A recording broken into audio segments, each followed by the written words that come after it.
नमस्कार दोस्तों, स्वागत है आपका हमारे YouTube चैनल पर। आज का वीडियो बहुत इंपॉर्टेंट है प्रैक्टिकल के बिहाफ पे भी और साथ में आपके कॉम्पिटिटिव एग्ज़ाम के लिए। ठीक है, तो बहुत सारे नॉलेज आपको सीखने को मिलेगा। आप किसी भी लेबोरेटरीज़ के अंदर काम कर रहे हों या आप प्रैक्टिस के लिए जा रहे हो या अपना खुद का लैब भी चला रहे हो, तो बहुत सारे माइनर मिस्टेक्स हैं जो आप करते हो और उसकी वजह से आपका पूरा का पूरा रिपोर्ट जो है गलत हो जाता है। इससे पहले जो मैंने वीडियो बनाया था वो भी आप लोगों ने आई होप देख लिया होगा कि हीमोलाइज सैंपल, इलेक्ट्रिक सैंपल और फिर लाइपेमिक सैंपल क्या होते हैं। ठीक है, और उनसे कौन कौन से टेस्ट प्रभावित होते हैं, वो सारी चीज़ मैंने आपको बता दिया। आज हम बात करेंगे वो सारे चीज़ों के पीछे रीज़न क्या है, अगर ऐसा हो गया तो हमें करना क्या है। बहुत सारे क्वेश्चंस आ रहे थे तो उसके ऊपर हम आज बात करने वाले हैं। ठीक है, तो आपको समझ में आ जाएगा कि भाई ऐसे सैंपल आखिर हमारे पास आते क्यों हैं, आ गए उसके पीछे कारण क्या है, अब हमें आगे करना क्या है, उसको है ना कैसे हैंडल करना है। तो ये सारे चीज़ों के ऊपर आज हम बात करने वाले हैं। उससे पहले सबसे इम्पोर्टेंट चीज़, जो आप काम करते हैं लेबोरेटरीज में, ठीक है, तो उसमें आपको एरर के बारे में एरर के बारे में बताया जाता है। उसमें आप प्री एनालिटिकल, एनालिटिकल और पोस्ट एनालिटिकल, ठीक है, यहाँ पर तीन चीज़ें आपको देखने को मिलता है। सबसे पहला तो किसी भी टेस्ट को आपको क्या करना है, परफॉर्म करना है ना। आपके पास सैंपल आता है, सैंपल जो भी होता है उसका आपको टेस्ट लगाना होता है। ठीक है, उसके बाद लास्ट में आपको क्या देना पड़ता है, रिपोर्ट देना पड़ता है। सिंपल है। तो ये तीन स्टेप हैं। एक तो सैंपलिंग हो गया, उसके बाद टेस्ट परफॉर्म हो गया, उसके बाद आपका फाइनल रिपोर्ट हो गया। तो ये तीन जो है मोटे मोटे हमारे काम होते हैं लेबोरेटरीज़ के अंदर। तो सबसे पहला जो सैम्पलिंग की प्रोसेसिंग होती है, सैंपल लेने से लेकर उसका पूरा हैंडल करने तक, ट्रांसपोर्ट, ये सारी चीज़ें आपके प्री एनालिटिकल में आ जाते हैं। टेस्ट को परफॉर्म करना ये लैब के अंदर होता है मशीन के द्वारा, ये आपके एनालिटिकल में आ जाता है। टेस्ट लगने के बाद की प्रोसेस, ठीक है, ये सारे के सारे आपकी रिपोर्टिंग वाली प्रोसेस जो होते हैं ना, वो बाकी के पोस्ट एनालिटिकल में आ जाते हैं। तो यहाँ पर आपको परसेंटेज देखने को मिल रहा होगा। जो एरर होते हैं प्री एनालिटिकल में 46 से लेकर 68% तक प्री एनालिटिकल में एरर्स होते हैं। एरर्स का मतलब आप जानते होंगे, मिस्टेक या गलती आप बोल सकते हैं, जो कि आपकी लेबोरेटरीज में सबसे ज़्यादा होने के चांसेस होते हैं। वो कहाँ होते हैं, इस प्री एनालिटिकल की प्रोसेस में। ठीक है, एनालिटिकल में कितने हैं, 7 से 13%। ये कॉम्पिटिशन एग्जाम में भी आपको पूछ सकता है। समझ आ रहा है, याद कर लीजिएगा। ऐसी चीज़ें आपको देखने को नहीं मिलती, इसलिए आप अच्छे से पढ़ लीजिए, याद कर लीजिए, आपको बहुत काम आएगा। पोस्ट एनालिटिकल में 19 से लेकर 47% तक देखने को मिलता है। समझ आ गया।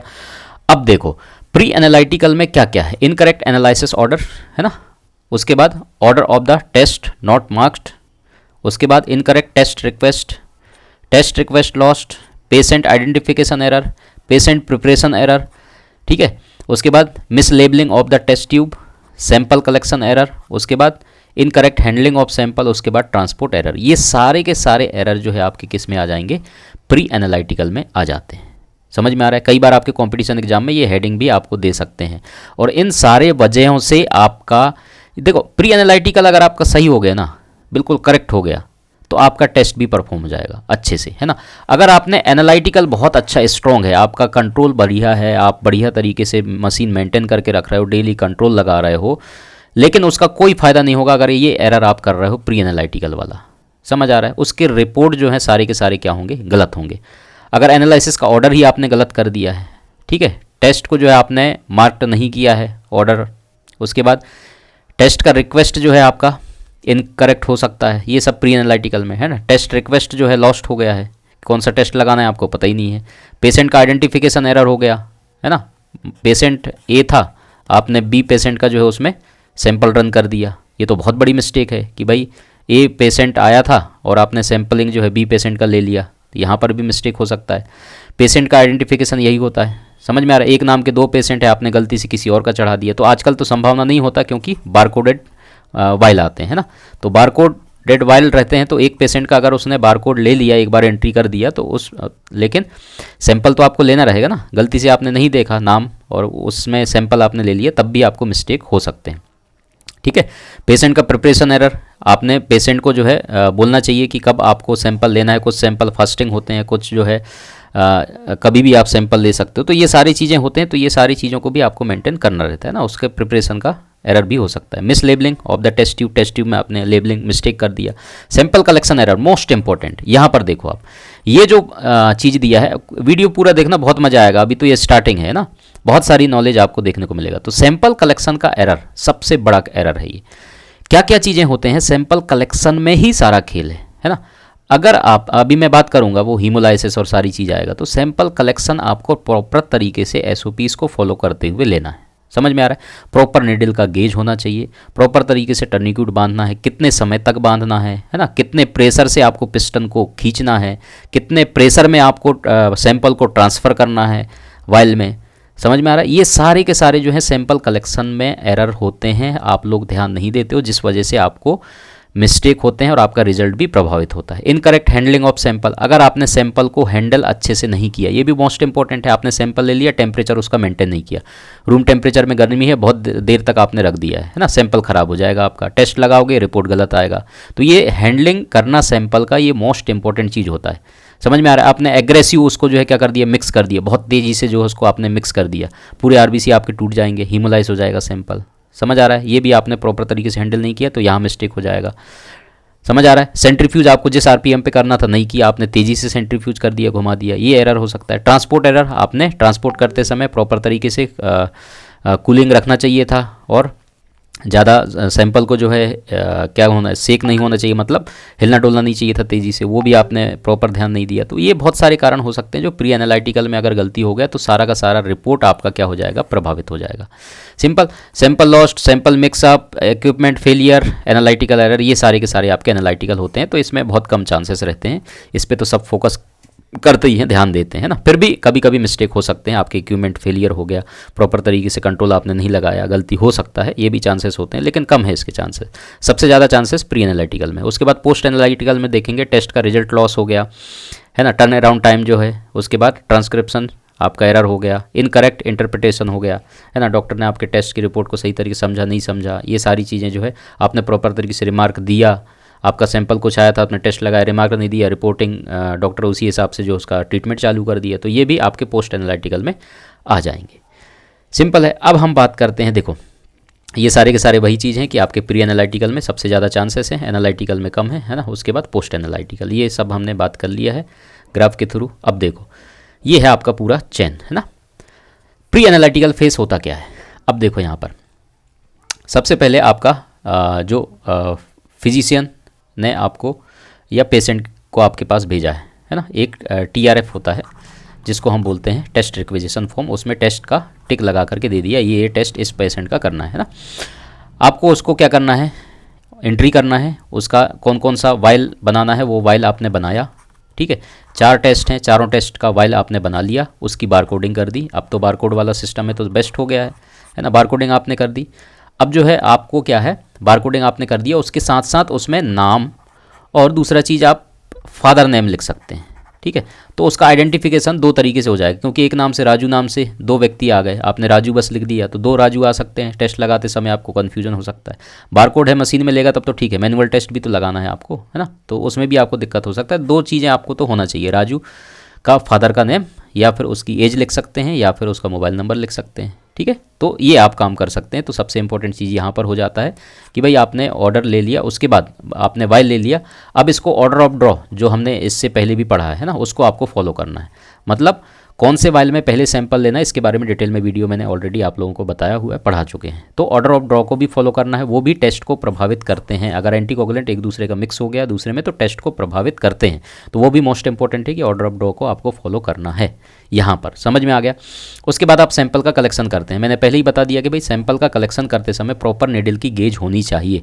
अगर नीडल के गेज आपको जो है प्रॉपर तरीके से फॉलो नहीं करेंगे है ना, अगर आपने पतली नीडल से जो है सैंपल कलेक्शन कर लिया तो आपका क्या होगा, हीमोलाइज होने के चांसेस बढ़ जाते हैं। समझ आ रहा है। तो ये सारी चीज़ मैंने आपको बताई दिया है, ठीक है। तो हाईएस्ट जो है फ्रिक्वेंसी आपको यहाँ पर होती है मिस्टेक होने के, सिंपल है। उसके बाद आइडेंटिफिकेशन की भाई पेशेंट का आइडेंटिफिकेशन होना मोस्ट इंपॉर्टेंट है, जो कि मैंने आपको बताई दिया है। उसके बाद आपका क्या है, ट्रांसपोर्टेशन, और प्री एनालिटिकल फेस में आपका प्रिपरेशन भी होता है ना। सीरम आप तो सेपरेट करोगे ना, सीरम सेपरेट कैसे करोगे, सेंट्रीफ्यूज करके। तो सेंट्रीफ्यूज का प्रॉपर आरपीएम होना, कितने स्पीड में कौन से टेस्ट के लिए परफॉर्म किए जाते हैं, वो सारे नॉलेज आपको होनी चाहिए। समझ आ रहा है। तो ये आपके सारे के सारे क्या है, प्री एनालिटिकल फेस है। उसके बाद एनालिटिकल फेस में आप क्या करते हो, एनालिसिस करते हो कि भाई टेस्ट परफॉर्म करना है। उसके बाद आपकी रिपोर्टिंग होती है, टेस्ट को वेरीफाई करते हो कि जो हमने टेस्ट लगाया है उसके सारे रिपोर्ट देखते हो। आपको वेरीफाई करना रहता है कि हाँ जो मैंने टेस्ट लगाया उसकी रेटिंग ये आ रही है। अगर बढ़ रहा है घट रहा है तो आपको ऑब्जर्व करना है क्यों बढ़ा हुआ आ रहा है, क्यों घटा हुआ आ रहा है। पेशेंट की आपको हिस्ट्री देखनी पड़ेगी या फिर आपको सैंपल की कंडीशन देखनी पड़ेगी। अगर सैंपल की कंडीशन ख़राब है, अच्छी नहीं है, प्रॉपर तरीके से प्री एनालिटिकल में जो है उसको फॉलोअप नहीं किया गया है, तो आपके चांसेस हैं रिपोर्ट गलत आ सकते हैं। समझ में आ रहा है। इंटरप्रिटेशन तो आपका पोस्ट एनालिटिकल फेस हो गया है ना, ये डॉक्टर का काम है। तो यहाँ पर आपके इतने सारी चीज़ें आते हैं, मोस्ट इंपॉर्टेंट।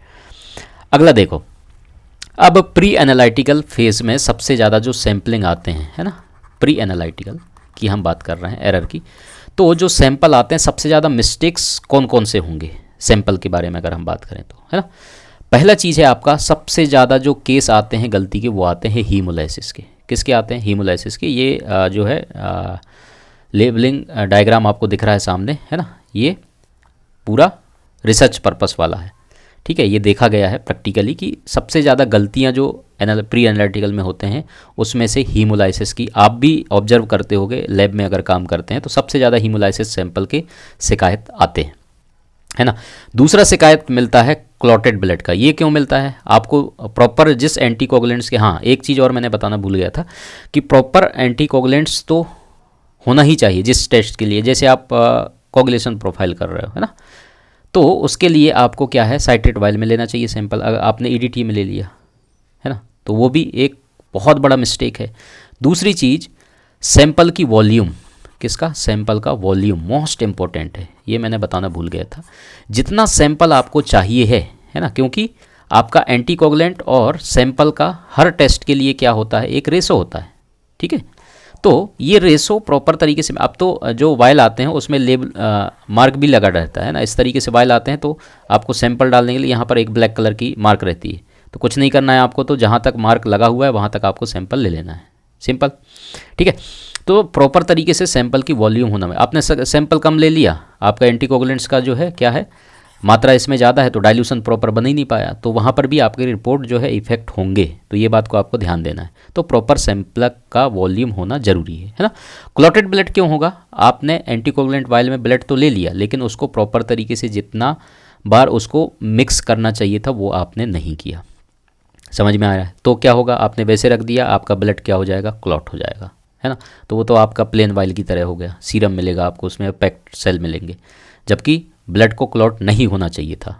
समझ आ गया। तो उससे भी अगर आपने टेस्ट परफॉर्म कर दिया, सीबीसी लगा दिया, तो सारे के सारे रिपोर्ट आपके गड़बड़ हो जाएंगे। तो कभी भी सबसे ज़्यादा जो है, ये भी आपको देखा गया सेकेंड नंबर पे प्री एनालिटिकल में कि क्लॉटेड ब्लड आते हैं। रॉन्ग ट्यूब की शिकायत इसमें, ठीक है, जैसे 350 सैंपल लिए गए, उसमें से 323 ये है ना, ये जिस हिसाब से भी ग्राफ है तो उसमें देख सकते हो आप, समझने के लिए, है ना, ये समझ लो आप।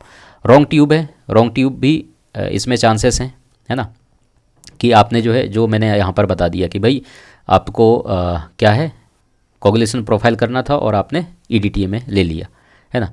आपको HbSAg करना था, ईडीटीए में जाना चाहिए सैंपल, आपने साइट्रेट वाइल में ले लिया या फ्लोराइड वाइल में भेज दिया। समझ में आ रहा है। शुगर करना था, प्लेन वाइल से आपने सीरम से टेस्ट रन कर दिया बहुत टाइम तक आपने रखने के बाद, तो उसमें तो आपका प्रभावित हो गई टेस्ट, है ना। रॉन्ग प्रिजर्वेटिव, मतलब आपने प्रॉपर तरीके से जो है प्रिजर्व नहीं किया जितने टेम्परेचर पे उनको रखना चाहिए था।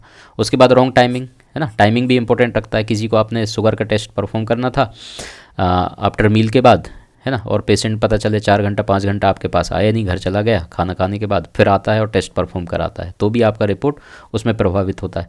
और कुछ ऐसे टेस्ट होते हैं जिसको टाइमली परफॉर्म करना रहता है, उसमें भी आपका टेस्ट क्या हो सकता है, प्रभावित हो सकता है। रॉन्ग वॉल्यूम हमने बता ही दिया है ना, यहाँ पर मेंशन हो ही गया, जो कि मैंने क्लियर कर दिया है। Miss labelling sample most important, है ना। ए पेशेंट है, आपने बी पेशेंट का नाम लिख दिया और उसमें सैंपल ले लिया, तो सारा का सारा रिपोर्ट जो है ए का बी में चला जाएगा, ठीक है, ये भी गलती हो सकता है। उसके बाद आता है लाइपीमिया, है ना, लाइपेमिक सैंपल जो है बहुत कम आते हैं, ठीक है।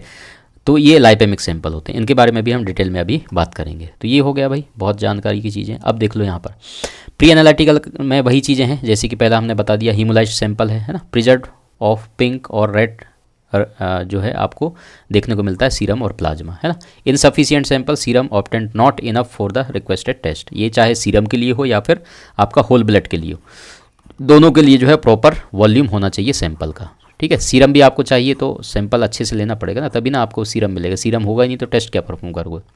Incorrect sample tube, most sample जो है received should not be anticoagulant tube, कुछ सैंपल जो एंटीकोगुलेंट ट्यूब में आते नहीं है प्रॉपर तरीके से जिसमें लेना चाहिए था, वही चीज़ है। Sample not on ice, ice में आपको सैंपल लेकर के ट्रांसपोर्ट करना चाहिए। Sample for आर्टियल blood gases analysis not transported on ice, है ना, तो ये भी एक बहुत बड़ा रीज़न हो सकता है। Incorrect sample identification, mismatch between name और सैंपल एंड रिक्वेस्ट फॉर्म, है ना, रिक्वेस्ट फॉर्म कुछ और ही है, किसी पेशेंट का नाम है, किसी का आपके पास सैंपल आ गया, तो ये भी बहुत बड़ा एनालिटिकल जो प्री एनालिटिकल इशूज़ हैं या एरर हैं। Tube broken in centrifuge, the use of different tube size sample collection, ये है। डिले सैंपल ट्रांसपोर्टेशन, सैंपल आपने टाइमली जो है लेबोरेटरीज का जो टाइम होता है उस टाइम पे नहीं भेजा है सैंपल को, टाइम बहुत ज़्यादा हो गया, तब टेस्ट रन करोगे तब भी प्रभावित होंगे, है ना। एक्सपायर्ड रिएजेंट अगर कोई है तो वो भी प्रभावित करेगा। सैंपल मिक्सअप, है ना, सैंपल को जो है आपने प्रॉपर तरीके से मिक्स नहीं किया, बहुत गंदे तरीके से मिक्स किया तो आपका हीमोलाइसिस के चांसेस बन जाते हैं, तो ये सारे कारण हो गए भाई। देखो अब दूसरा चीज़ जो है आपका टर्निक्यूट, मोस्ट इंपॉर्टेंट चीज़, ये मैंने अलग से क्यों इसको लिया है ताकि आपको पता चले कि भाई टर्निक्यूट से क्या दिक्कत होते हैं, है ना। टर्निक्यूट बेल्ट जो है आप ये बांधते हो तो इसके लिए टाइमिंग होती है ना, इसके लिए टाइमिंग क्या होती है, 1 मिनट, ठीक है।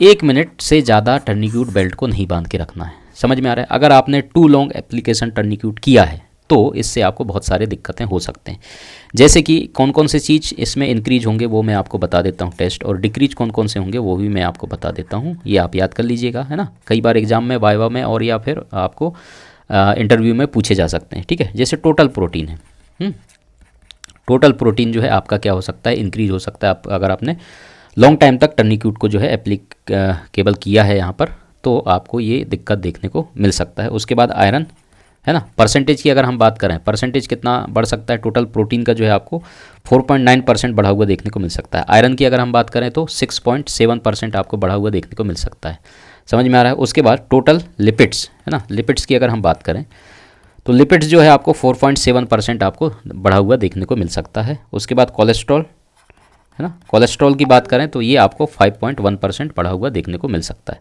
उसके बाद जो आपका एस्पार्टेट, है ना, ये भी 9.3%, ये आप याद कर लीजिएगा। बिलीरुबिन, बिलीरुबिन भी आपको 8.4% बढ़ा हुआ देखने को मिल सकता है।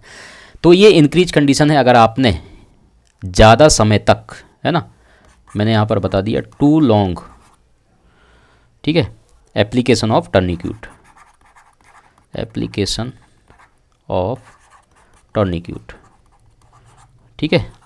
तो ये आप याद कर लीजिएगा, मोस्ट इंपॉर्टेंट चीज़ है कि ये आपको इंक्रीज देखने को मिलेगा। डिक्रीज कौन कौन सी चीज़ देखने को मिलेंगे ये भी आप समझ लो। पोटेशियम, है ना, पोटेशियम जो है 6.2% तक आपको डिक्रीज देखने को मिल सकता है।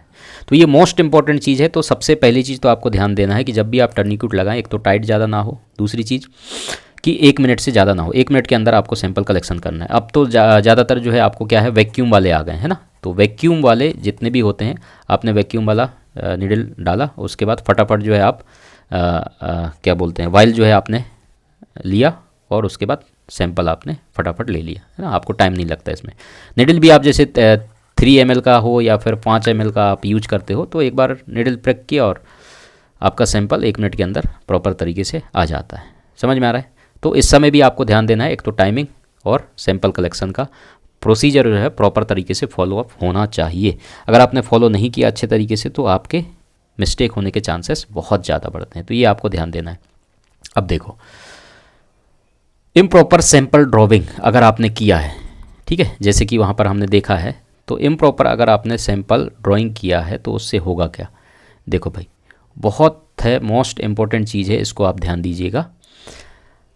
अब यहाँ पर देखो, सलेक्शन जैसे कि वेन पंक्चर साइट है ना, इम्प्रॉपर आपने सेलेक्ट कर लिया है तो भी आपको दिक्कत होगा। प्रोलॉन्ग्ड टर्निक्यूट बेल्ट टाइम मैंने बता ही दिया है ना। Continuous cleaning of the first, ये भी है। उसके बाद improper drawing alcohol when puncture site, है ना, प्रॉपर तरीके से आपने क्लीन नहीं किया। निडल का गेज मोस्ट इंपॉर्टेंट है, जिस गेज से आपको निडल कलेक्शन करना है, ये आपका ब्लड बैंक के लिए अलग होता है ना, और ब्लड कलेक्शन के लिए अलग होता है। दोनों चीज़ें हम पढ़ा चुके हैं, उस पर नहीं जाएंगे, है ना। ट्यूब अंडर फिलिंग, जब आप ट्यूब को जो है फिल करते हो, है ना, निडल से सिरिंज से जो है जब आप इसमें ट्रांसफ़र करते हो या फिल करते हो इसको, तो प्रॉपर तरीके से आपको पुश करके ही फिल करना है। आपका जो वैक्यूम वाला आने लगा तो अपने आप ये ले लेता है, आपको पुश करने की ज़रूरत नहीं पड़ती है। समझ में आ रहा है? हाँ, तो इस बात को भी आपको ध्यान देना है।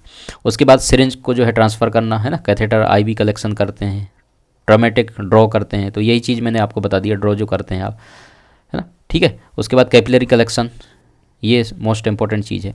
उसके बाद स्पेसिमेन की प्रोसेसिंग, एक्सेसिव मिक्स अगर आपने कर दी, ये सारी चीज़ें मैंने बता दिया है, ये डिटेल पॉइंट आप पढ़ लेना। ट्रांसपोर्ट ये भी मैंने बता दिया, ठीक है। तो ये हीमोलाइज की कंडीशन सबसे ज़्यादा जो है आपको यहाँ पर देखने को मिलता है। तो ये सारे पॉइंट्स आप बाद में भी पढ़ सकते हो, ये मैंने बता दिया है। और बाकी हीमोलाइज सैंपल जो है, देखो अब हम बात कर लेते हैं, ये आपका हीमोलाइज सैंपल है ना। तो हीमोलाइज सैंपल इतने सारे रीजन से आपको देखने को मिल सकते हैं। अब हमने रीजन तो समझ लिया कि भाई हीमोलाइज कहाँ कहाँ पर आपसे गलती हो सकती है जिस वजह से आपको ये हीमोलाइज का सैंपल देगा। अभी ये बाकी चीज़ें छोड़ दो, हीमोलाइज देखो। तो हीमोलाइज सैंपल अगर आपके पास आया है तो ध्यान देना, अगर आपने इससे टेस्ट रन किया, ठीक है, तो टेस्ट रन किया तो बहुत सारे टेस्ट तो प्रभावित है, क्योंकि देखो ऑलरेडी इसका कलर मैं पहले ही बता दिया कि इसका कलर तो आपको रेड कलर का देखने को मिल ही रहा है ना। जबकि नॉर्मल सीरम आपका क्या है, ये देखो ये वाला ट्यूब का है ना, ये आपके नॉर्मल सीरम इस तरीके से कुछ होता है, देखने को मिलता है, जो कि क्लियर आपको देखने को मिलता है आर पार। देखो लाइट तो पास होना है ना। अब देखो यहाँ पर आप लाइट पास कराओगे तो ऑलरेडी ये रेड कलर का है, आपको एक तो कलरफुल है ना, लाइट पास ऑप्टिकल डेंसिटी तो आपको देखना पड़ेगा ना, तो ये कहीं ना कहीं आपके टेस्ट को प्रभावित करेगा। तो सिंपल सा चीज़ है, इसको आपको अलाउ नहीं करना है टेस्ट के लिए। हीमोलाइज सैंपल आपके पास आ गया, आपको क्या करना है, दोबारा से सैंपल कलेक्शन के लिए बोलना है। समझ में आ रहा है? हाँ, पहली चीज़ तो आप गलती मत करो कि आपका सैंपल हीमोलाइज, अगर हीमोलाइज हो भी गया तो आपको टेस्ट रन नहीं करना है। अगर मजबूरी है बहुत ही ज़्यादा, है ना, अगर आपने टेस्ट रन कर भी दिया तो आपको पता होना चाहिए कौन कौन से चीज़ें इससे प्रभावित होंगी, और आपको रिमार्क जो आप दोगे रिपोर्ट में, है ना, वो रिमार्क लिख करके दोगे कि भाई ये जो हमने रिजल्ट दिया है ये हीमोलाइज्ड सैंपल का रिजल्ट है। तो डॉक्टर उसको देख लेगा कि भाई हीमोलाइज्ड सैंपल से इनने टेस्ट रन किया है ना, और हमने दोबारा से इसका रीटेस्ट करने के लिए या रिकलेक्शन करने के लिए दोबारा से हमने इसको बोला गया है। दोबारा से अगर आएगा पेशेंट तो उसके हिसाब से ट्रीटमेंट चालू किया जा सकता है। लेकिन अभी तो आपने टेस्ट रन कर दिया, मजबूरी थी आपकी, ठीक है, बहुत ज़्यादा, तो आपने टेस्ट रन कर दिया है, तो सबसे इम्पोर्टेंट चीज़ है कि आप इसको क्या कर दो, कैंसिल कर दो, टेस्ट लगाओ ही मत। अगर आपके पास दोबारा कलेक्शन होने की सुविधा है तो आप दोबारा से कलेक्शन करके फिर आपको टेस्ट को रन करना है, नहीं तो आपके टेस्ट प्रभावित होंगे। कौन कौन से टेस्ट प्रभावित होंगे वो तो हमने बता ही दिया है आपको पहले भी। ये देखो कौन कौन से टेस्ट इंक्रीज होंगे, सब यहाँ दिया है, पोटेशियम LDH जैसी OGPT है ना, ये सब दिया हुआ है, iron phosphate, total protein, albumin, magnesium, calcium, alkaline phosphatase. किसी बच्चे ने पूछा था कि सर हम घटा बढ़ा के दे दें क्या रिपोर्ट, कैसे दोगे आप, है ना।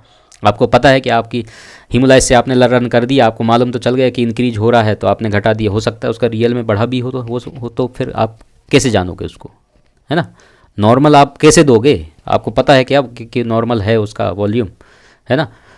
तो ये तो आप फिर तुक्का लगाने वाली बात हो गई, ऐसे तो आप कर ही नहीं सकते ना। ये तो प्रॉपर तरीके से सरासर क्या है, गलत है जो आप कह रहे हैं। डिक्रीज होंगे ये सारे के सारे, इनके बारे में हम बात कर चुके हैं। तो सिंपल है, अगर हीमोलाइज सैंपल आया है तो उसको आप मना करो, दोबारा से जो है आपको क्या करना है, सैंपल कलेक्शन करना है। सिंपल, समझ में आ गया है ना। चलिए भाई अगला देखते हैं क्या है। हाँ, अगला है हमारा लाइपेमिक, है ना। लाइपेमिक जो सैंपल आते हैं इसके पीछे कारण क्या है, देखो कारण बहुत सारे हैं। प्राइमरी जो कॉज होते हैं लाइपोप्रोटीन, है ना, लाइपेज डेफिशिएंसी अगर किसी को है तो हो सकता है। सिंपल अगर प्री एनालिटिकल में हम बात करेंगे ना, तो पेशेंट ने जो है बहुत अधिक मात्रा में डाइट करके आया, डाइट कह रहा हूँ, उनने डाइट लिया है ना, खाना खाया है और तुरंत आपके पास आ गया। इस कंडीशन में भी आपको क्या है, लाइपेमिक सैंपल देखने को मिल सकता है। तो पेशेंट को बोलिए भाई फास्टिंग होकर के फिर आप आइए। समझ में आ गया। तो उसका सिंपल सॉल्यूशन यही है कि फास्टिंग हो तब जा कर के आप इसका सैंपल लीजिए, तो आपको सैंपल जो है जो सीरम है वो नॉर्मल देखने को मिल सकता है। लेकिन ये तो एक कंडीशन हो गया है ना कि आप इसको कर सकते हो। लेकिन पेशेंट को कुछ डिसीज है या डेफिशिएंसी है तो उसमें तो आपको लाइपेमिक सैंपल देखने को ही मिलेगा। तो ये क्या क्या कंडीशन है आप देख लो। लाइपोप्रोटीन है ना, लाइपेज डेफिशिएंसी है, उसके बाद ये सारे डेफिशिएंसी है, ये आप देख लो, है ना। पूरे की पूरी डेफिशिएंसी आप याद कर लो, कई बार अगर एग्जाम में आपको पूछेगा, अभी मैं सब पढ़ के नहीं बता रहा हूँ, ठीक है। सेकेंडरी कॉसेस भी है, अल्कोहल है, डायबिटिक मेलाइटस है, मेटाबॉलिक है ना, सिंड्रोम्स हैं, नेफ्रोटिक सिंड्रोम है, ये सारे के सारे जो हैं कारण हो सकते हैं। ड्रग्स भी का अगर कोई ले रहा है तो इन ड्रग्स की वजह से भी आपको लाइपेमिक सैंपल देखने को मिल सकता है। तो आपको पेशेंट से पूछना है कि भाई पेशेंट का लाइपेमिक अगर सैंपल आपको आ गया तो पेशेंट से आप पूछिए, है ना, ये सारे कारण क्या उसको है, कोई दिक्कत है, परेशानी है, वो बताएगा पेशेंट। अगर लाइपेमिक सैंपल आ गया, है ना, अगर खाने वाला बात है, अगर उसको लिपिड बढ़ा हुआ है या फिर खाना वो तुरंत खा करके आया है, तो उस कंडीशन में कहिए कि आप एक बार फास्टिंग आइए, फास्टिंग में सैंपल लेंगे। अगर मरीज को ये सारे कंडीशन पहले से पता है कि हमारा तो इसी तरीके से सैंपल आता है, खुद बता देगा आपको, फिर आपको लाइपेमिक सैंपल से ही टेस्ट रन करना है। लेकिन अगर ऐसा नहीं है तो उस लाइपेमिक सैंपल को आप हटा दीजिए। क्यों हटा दीजिए? देखो, ये लाइपेमिक सैंपल है, ये इतना ज़्यादा मिल्की कलर है ना, तो इस मिल्की कलर में बिल्कुल गाढ़ा है, इससे लाइट आर पार होगा ही नहीं, यहीं लाइट रुक जाएगा। तो सारा खेल तो हमारा लाइट पासिंग का ही है ना, कलर मेजरमेंट का, कि भाई हमारे पास सैंपल आया, हमने रिएजेंट मिक्स किया और उसके बाद कलर प्रोड्यूस हो गया, कलर प्रोड्यूस हो गया, उसी को हमने तो मेज़र करना है। अब यहाँ पर लाइट ही पास नहीं होगा आपका, तो क्या ही कलर मेज़र करोगे, क्या ऑप्टिकल डेंसिटी आपको मिलेगा? चांसेस ही नहीं है ना। तो क्या किया जाता है, अल्ट्रा सेंट्रीफ्यूज किया जाता है इसमें, ठीक है। दूसरे ट्यूब में, आप छोटे ट्यूब में जो है आप ये सीरम को पूरा लीजिए, ट्रांसफ़र कीजिए छोटे वायल में, और इसको आप अल्ट्रा सेंट्रीफ्यूज करोगे तो पार्टिकल्स पूरा जो है आपका मिल जाएगा, अलग हो जाएगा, और सीरम जो है क्लियर सीरम आपको देखने को मिल जाएगा। लेकिन ये क्लियर सीरम भी आपके टेस्ट को प्रभावित करेंगे। देखो, लिपिड्स के पार्टिकल्स तो अलग हो ही गए, तो लिपिड्स आप परफॉर्म करोगे तो इसमें कम आएगा, आपको देखने को मिलेगा। इलेक्ट्रोलाइट्स भी परफॉर्म करोगे तब भी प्रभावित देखने को मिलेगा। तो बहुत सारे रीजन्स हैं जिसकी वजह से इसमें भी आपको टेस्ट प्रभावित देखने को मिलेगा। समझ आ रहा है? तो ये भी आप टेस्ट परफॉर्म करोगे, ज़रूरी नहीं है कि सारे के सारे रिपोर्ट आपको क्लियर दिखें, ऐसा नहीं होगा, है ना। इसमें भी आपको टेस्ट जो है प्रभावित होंगे।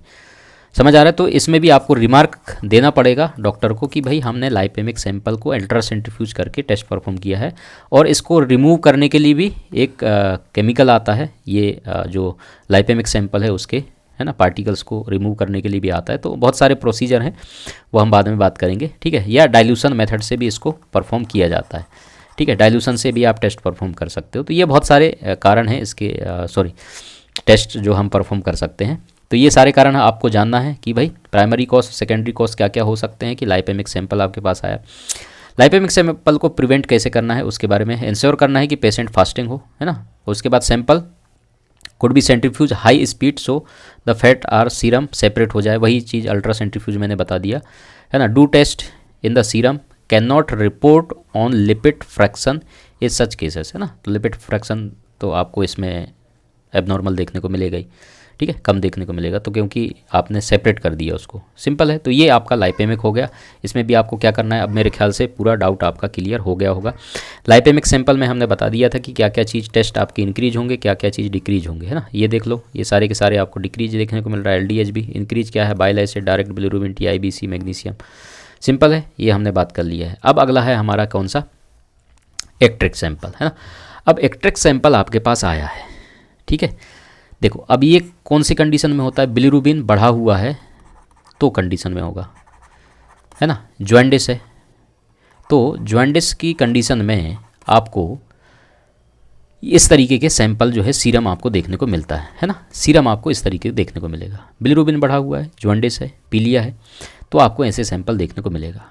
अब इसका क्या करोगे, देखो टेस्ट तो इफेक्ट होंगे, मैग्नीशियम आपका इंक्रीज होगा, डिक्रीज कौन कौन से होंगे, कोलेस्ट्रॉल, ट्राइग्लिसराइड, है ना, creatinine, bile acid, lipase, total protein, uric acid, GGT, ये सारे के सारे आपको डिक्रीज देखने को मिलेगा। अब इसको भाई बिलिरुबिन बढ़ा है मरीज का, जॉन्डिस है, तो इसका तो सीरम ऐसे ही आएगा, इसमें आप कुछ नहीं कर सकते हो, है ना। इससे तो टेस्ट रन करना ही पड़ेगा। लेकिन अगर आप ठीक है, आप लिवर फंक्शन टेस्ट कर रहे हैं ना, तो लिवर फंक्शन टेस्ट आप परफॉर्म कर दोगे, ज़्यादा इसमें कोई दिक्कत नहीं होगा, है ना। बिलिरुबिन तो आपको बढ़ा हुआ आएगा ही, बाकी अदर टेस्ट आप परफॉर्म करोगे तो यहाँ पर आप देख लो कौन कौन से टेस्ट अदर अगर डॉक्टर ने सजेस्ट किया है दूसरे टेस्ट परफॉर्म करने के लिए, तो उसमें भी आपको रिमार्क देना पड़ेगा कि हमने जो है एक्ट्रिक सैंपल से टेस्ट को रन किया है। वो तो समझ में वैसे भी आ जाएगा, डॉक्टर को बिलिरुबिन बढ़ा हुआ देखेगा तो भाई सैंपल भी उसका एक्ट्रिक ही आया होगा, है ना, ऐसा तो है नहीं, तो बिलिरुबिन तो वैसे ही बढ़ा हुआ आएगा, तो उस कंडीशन में तो डॉक्टर भी समझ जाएगा। फिर भी अपने को रिमार्क देना है कि भाई हमने इस तरीके के सैंपल से हमने टेस्ट को रन किया गया है, जिस वजह से ये रिपोर्ट आपके सामने है। समझ में आ रहा है। तो पेशेंट का कम से कम ट्रीटमेंट सही होगा और डॉक्टर भी उसको अच्छे तरीके से समझ पाएगा, ये हमें बताना ज़रूरी है ना।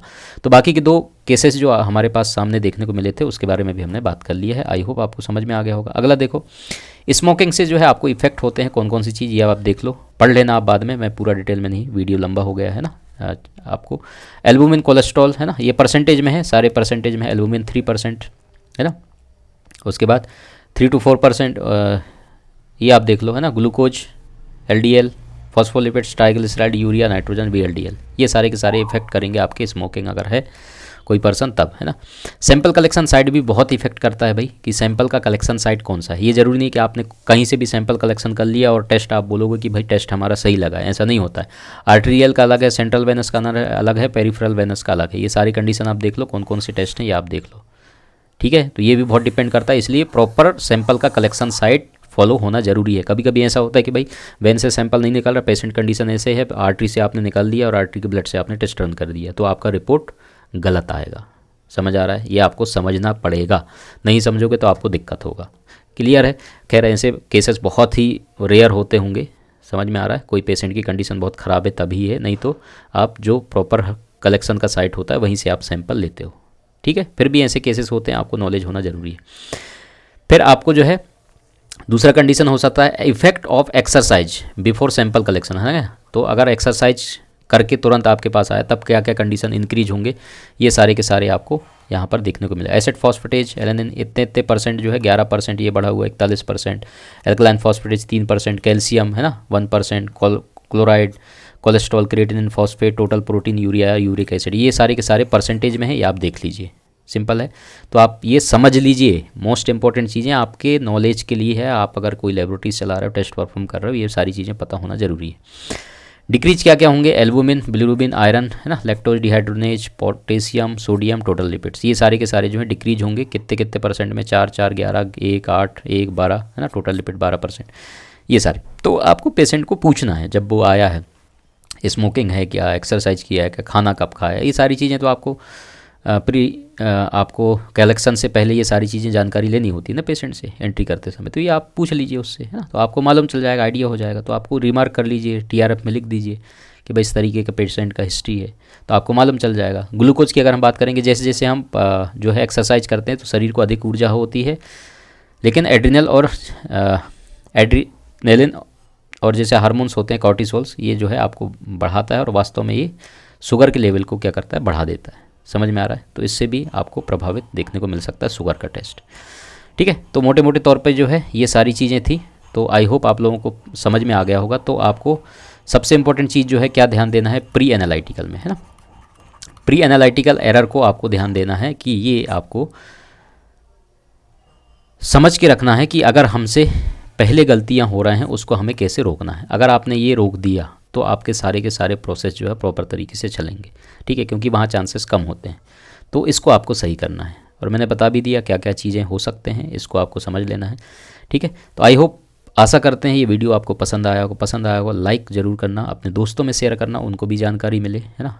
अच्छा काम कीजिए, उनको शेयर कर दीजिए। चैनल पे पहली बार आए सब्सक्राइब कीजिए, ऐसे ही वीडियो आपको मिलते रहेंगे, नॉलेज आपको भरपूर मिलता रहेगा। MCQs क्लास भी चलते रहेंगे, उनको भी अपन सीखते चलेंगे, लेकिन ये भी ज़रूरी है जो कि आपके लिए मोस्ट इंपॉर्टेंट है, ठीक है। थैंक यू सो मच, फिर मिलेंगे नेक्स्ट क्लास में, तब तक के लिए बाय। अपना ख्याल रखिए, अपने परिवार का ख्याल रखिए। Thank you so much.